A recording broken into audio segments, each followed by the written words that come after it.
accountable, you know what I'm saying? But it just makes you work that much harder and make sure that, you're crossing your T's and dotting your I's. This year has been a roller coaster for me as athletic director, man. I had a wrestling program that sent 7 teams downstate. I had a girls program that went downstate. First time in probably 12 years, I have a boys basketball team that went downstate. And this year, first year in Division I, made it to the state championship game where we had won 2 times, defending champs in Division II. That's what's up. In Ohio High School Athletic State Board, they had me stand up in the third state appearance in the administration meeting that you have before you go down, and said, man, this is the first time they've had a school come down 3 weekends in a row for 3 different sports. So whereas I had a great athletic year, we had issues at the school that fell under the athletic department that was, absolutely my fault. So things fell through the cracks that parents and administrators wasn't happy for. I let my, unbeknownst, I let my softball and baseball team travel to a tournament in Tennessee because, like I said, man, the weather in Northeast Ohio, our spring sports get cheated because winter ain't really over when spring sports starts, so they get games canceled. So it was important to let the team go down to Tennessee. It was the third time in 4 years since I've been AD, but I wasn't thorough enough. I let them go and they missed 2 days of school. And state rule is if you miss school, you can't compete in the state tournament to compete for a state championship. Right. We recognized it. We self-reported on ourselves, tried to appeal. But, a lot of people call it the Lebron James rule. When we were playing, which made it even worse, I was part of that team. Yeah. We traveled. We kept our grades up. We were responsible for anything we missed. It's part of being a student athlete. You travel, miss class, miss school. There's no excuse. You still got to get it done.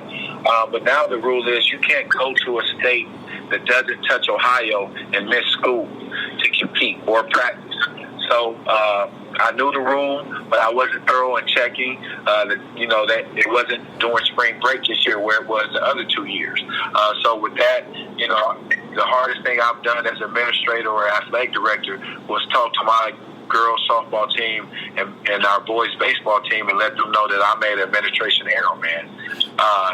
And that didn't go over well in our community. Mm-hmm. A lot of people had different views on that, and my job was in question, to be honest. But I had a president and executive board that believed that it was an honest mistake. It was nothing that I did purposely, and they gave me an opportunity to correct my wrongs and kept me on staff. And I'm grateful for that. But to speak to that speaks to, man, nothing's perfect, man. I have my issues every day, and I'm getting better.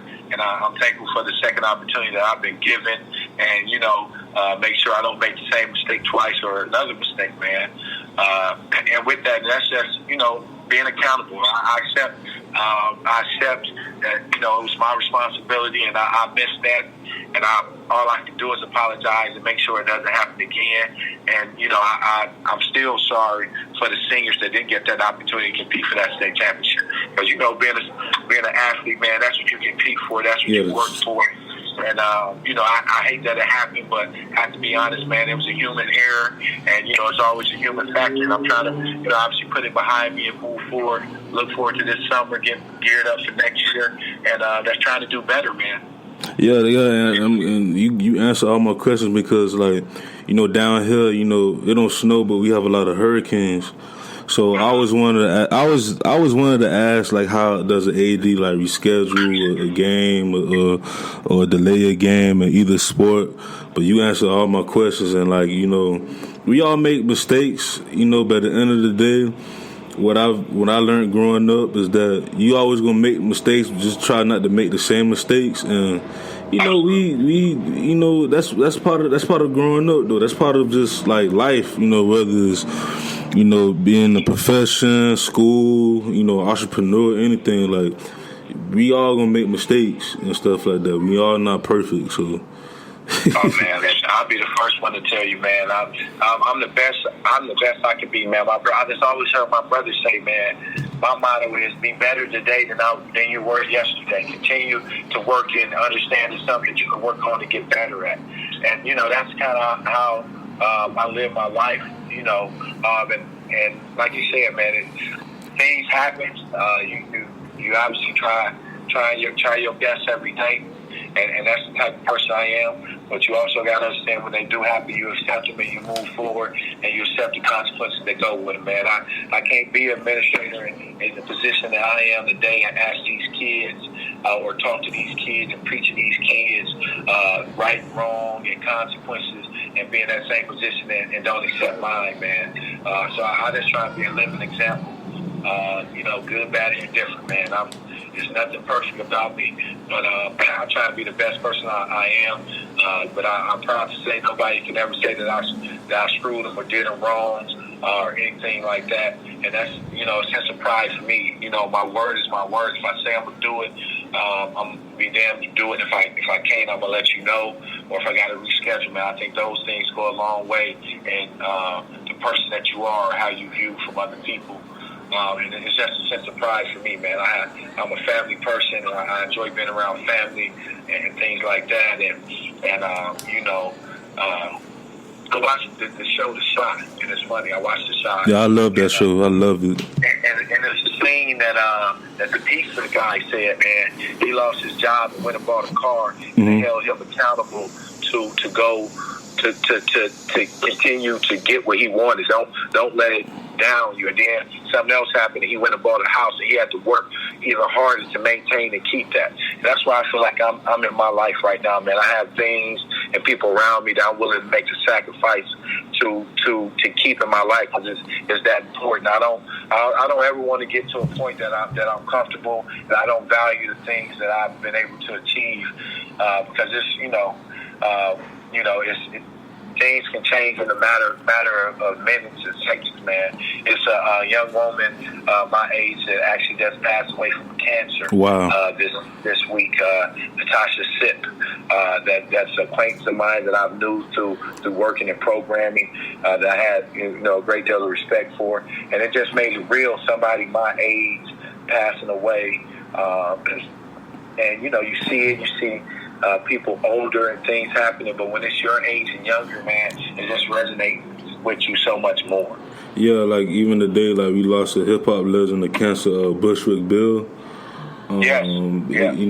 That's especially like coming from like the South, like growing up, like I was forced to listen to like the Ghetto Boys and Uncle Luke and UGK and everything, but like to lose a legend like that, and we also lost, Nipsey Hussle. He's around my age, close to my age, and just all these legends, and even just just people that just, regular people. Like I've learned, I lost, people I went to school with and stuff. It kind of like sometimes reminds me that life is short, but at the same time, you can't take nothing for granted, and you can't always complain to be comfortable. You always gotta like move forward in life.